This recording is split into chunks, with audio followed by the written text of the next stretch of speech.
Julio Cortázar y las mujeres que amó. Julio Cortázar tuvo 3 grandes relaciones en su vida. Todas eran más jóvenes que él. Con 2 de ellas se casó y se acompañaron hasta el final. Aparentemente fue una alemana, Edith Aron, quien le inspiró el personaje de la maga, esa mujer que en Rayuela seguiría caminando por siempre las calles de París, al acecho de lo insólito. Pero los grandes amores que Julio Cortázar tuvo en su vida fueron otros.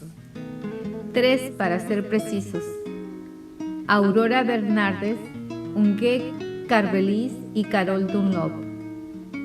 Empezamos por Aurora Bernardes. Eran 6 años más joven que él, traductora y hermana del poeta Francisco Luis Bernardes. Cortázar la llamaba Glob. En 1948, la escritora Inés Malinaud fue la que propició el encuentro. Conocí a Julio por esa época.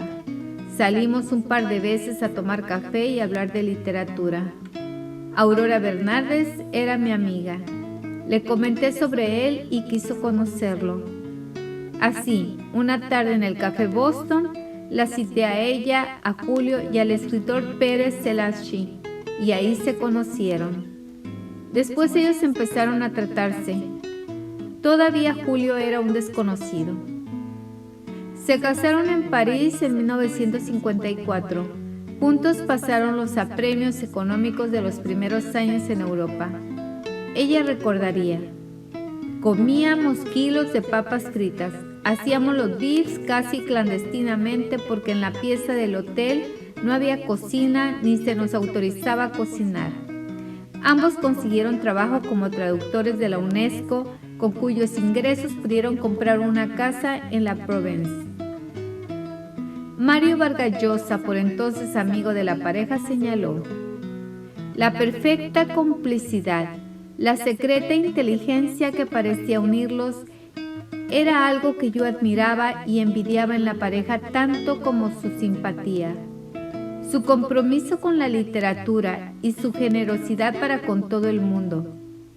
El novelista peruano, abundando en la descripción de la pareja, mencionó haber presenciado más de una conversación que de tan perfecta parecía ensayada. No le cabía la menor duda de que el glíglico, ese idioma inventado que aparece en el capítulo 68 de La Rayuela, había nacido de las conversaciones habituales entre Julio y Aurora. Cuando terminó de escribir la novela, Cortázar le escribió a su editor Paco Porrúa: el libro tiene un solo lector, Aurora. Su opinión del libro quedó quizá resumida si te digo que se echó a llorar cuando llegó al final. En 1967 se separaron, luego de una crisis lenta pero inevitable, como la describió Cortázar. Pese a ello, mantuvieron un vínculo afectivo sólido que llevó a Aurora a acompañarlo a Julio en los últimos días de su vida. Huguet Carvelis tenía un temperamento fuerte y muchos amigos del escritor fueron víctimas del mal humor de la lituana. Especialista en literatura germana, 22 años más joven que el escritor. El primer encuentro fue en Cuba, cuando Cortázar aún no había formalizado su separación con Aurora, quien no había podido acompañarlo debido a que se encontraba en Argentina visitando a su madre enferma. Inspirada por el arte caribeño, Huguet se acercó para que le firmara un ejemplar de Rayuela. Ella trabajaba para una editorial francesa y estaba preparando una antología de textos de Cortázar. Pronto mostraría Huguet 2 características de su personalidad que terminarían minando inevitablemente la relación: sus celos enfermizos y una afición desmedida por el alcohol. Y llegamos a su último gran amor. Fue Carol Dunlop, nacida en Massachusetts. Tenía 32 años menos que Julio.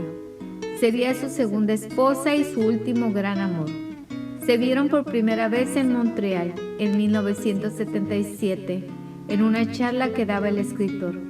Cortázar tenía 63 años cuando se enamoró de Lausita, como la llamaba. A Caro le gustaba escribir, pero su pasión era la fotografía. Juntos escribieron Los autonautas de la cosmopista, que da cuenta de un viaje surrealista con infinidad de paradas en la autopista París-Marsella. Carol murió 2 años antes que él, con solo 36 años. Julio, el lobo, como ella lo llamaba, la acompañó y le sostuvo la mano al momento de partir.